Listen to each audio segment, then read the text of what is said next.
Tevyn, you're back at the Goose. Yes. What are y'all doing? At the Goose, we have a session that we are repeating today called Immersions into the Holy Wild. Okay. Connecting with the sacredness of water through embodied creative practices and song and ritual.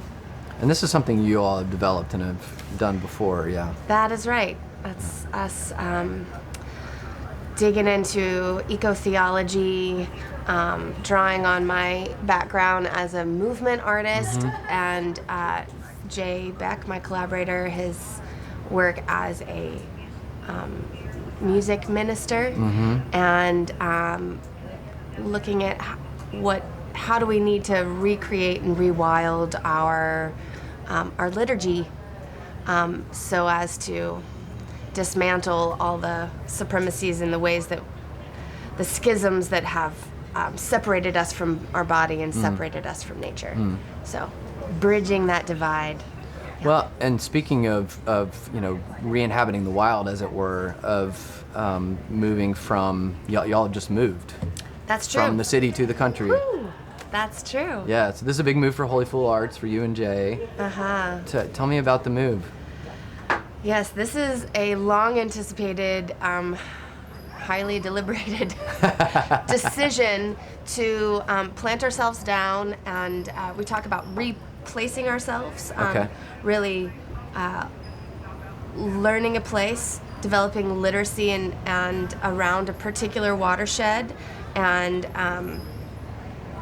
we've been batting these ideas around for a while, but now we're making the jump and placing ourselves in my ancestral land. I have many generations of family who have lived in Rutherford County, close to Rutherfordton, North Carolina.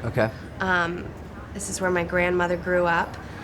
We're in close proximity to a family farm and are hoping to do some demonstration projects around sustainable land management and food production that is about syncing up with the health of the land and with the health of our bodies. And I was just we did a massive road trip with the family, and it was out west, and I was struck by how many times in encounters with First Nation people or seeing American historical sites through First Nation eyes, how often the refrain came up of basically that those who are part of that colonial imperial descendancy, like myself, had no clue how to live in harmony with the land. And you can see it. I mean, you can just see it in the way that water has been repurposed, the way that land has been repurposed, the way it's been developed in unhealthy ways. And it sounds to me like part of what you're talking about is replanting the land that you'll be inhabiting in a way that brings that harmony. That's right. Closer. Is that? Yeah. Recently there was a meme I saw that just wrapped it all up, that there was a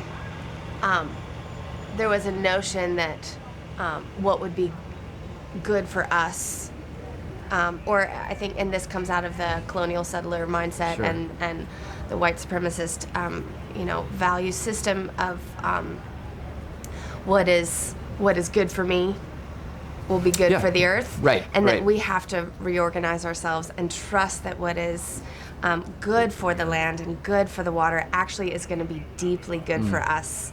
And yes, to me, it's very much like the indigenous wisdom and the land-based practices draw us into a kingdom vision of wellness and mutual care and right relationship. That is very much lacking in the colonial, patriarchal white supremacist structures that we have been brought up in. Yeah. Well, and I'm curious because I have gotten to know you and Jay through your artistic performance. I mean, it's very hard for me to encapsulate what you do, which is awesome. And so what I'm hearing and what you're talking about in Rutherford County is more than just performance, it's life.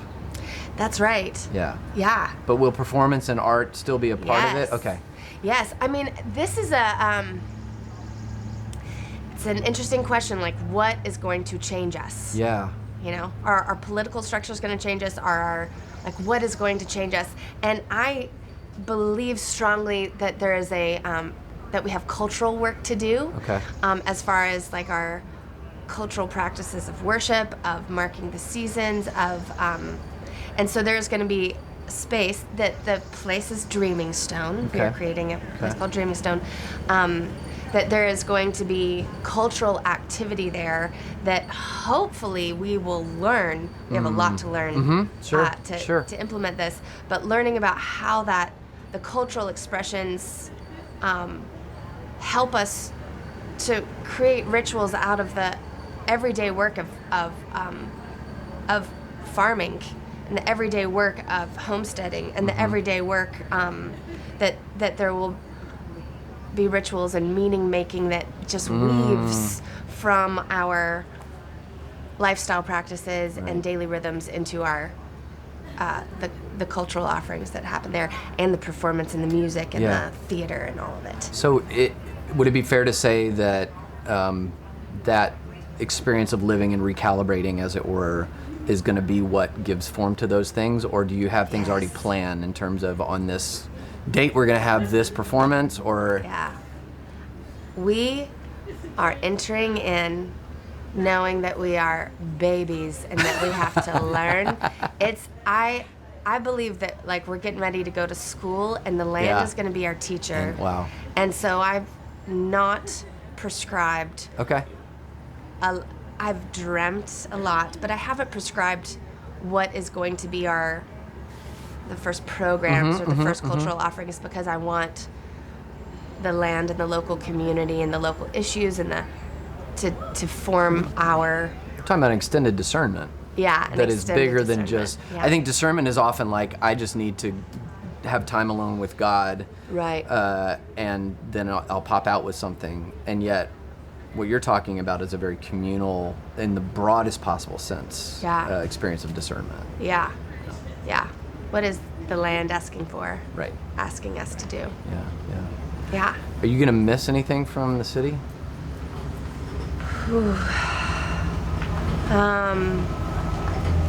Well, we lived in a very depressed and struggling part of the city.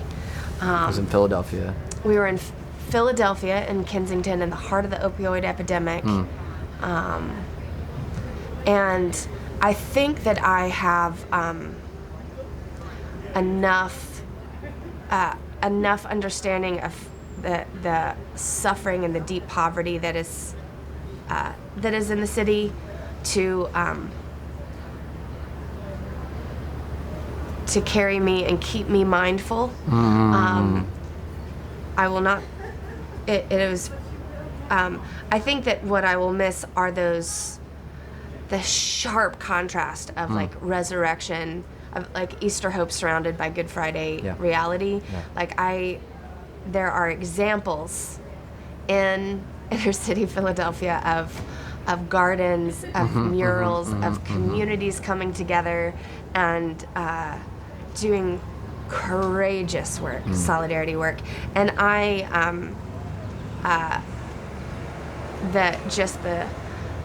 the refreshing, eye-opening shock to the system of seeing such courageous work. I will miss that. But I will also carry that with me. And try and track and stay mindful of that. And I know you will, and I look forward to seeing what happens. Thank you. Yeah. Thank you. Thank you.